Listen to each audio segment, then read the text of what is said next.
it was enough to do a budget years ago.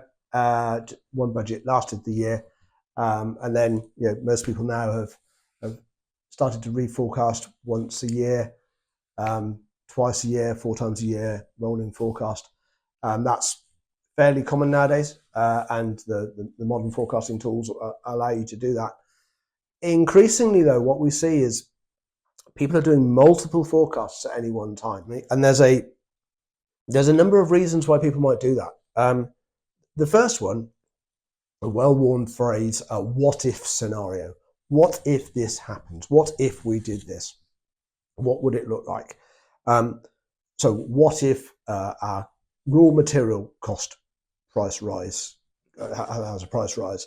What if we open a new store in Basildon?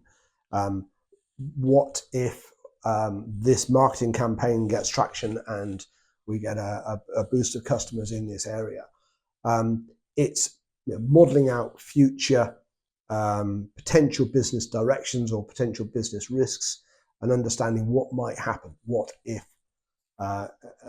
scenario? And then you kind of can take that and you think about,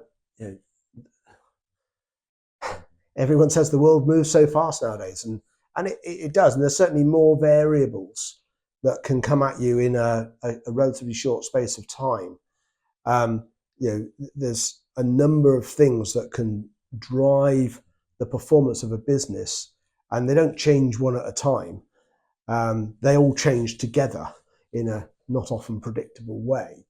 So by having a range of what if scenarios where you're putting the minimum and maximum potential variance of any one variable into the forecast and modeling that against other variables, what you get is a range of forecasting, kind of 2 or 3 dimensions.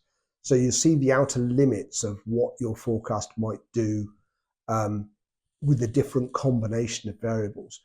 It's a good old-fashioned sensitivity analysis, but you can do it for more than one variable at a time and give you a better insight into what the sensitivity of your forecast is, where the risks are in your forecast, which then enables you to go and manage that risk in all the traditional ways.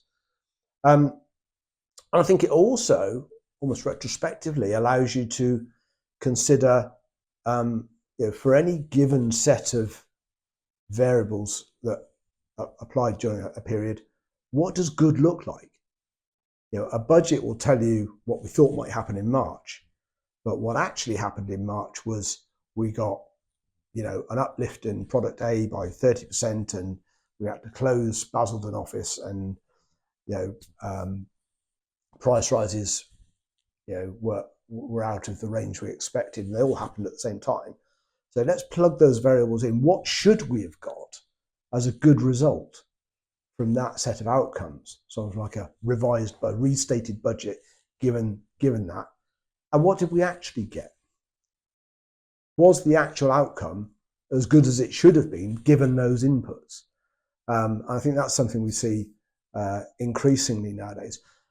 And many people do all of these things. So you can have multiple versions of forecasts going on at any one time. Fortunately, the modern tools allow you to handle all that data, all that complexity at speed, in a timeline that actually means the outcome's worth having. That's the best use of a modern forecast tool.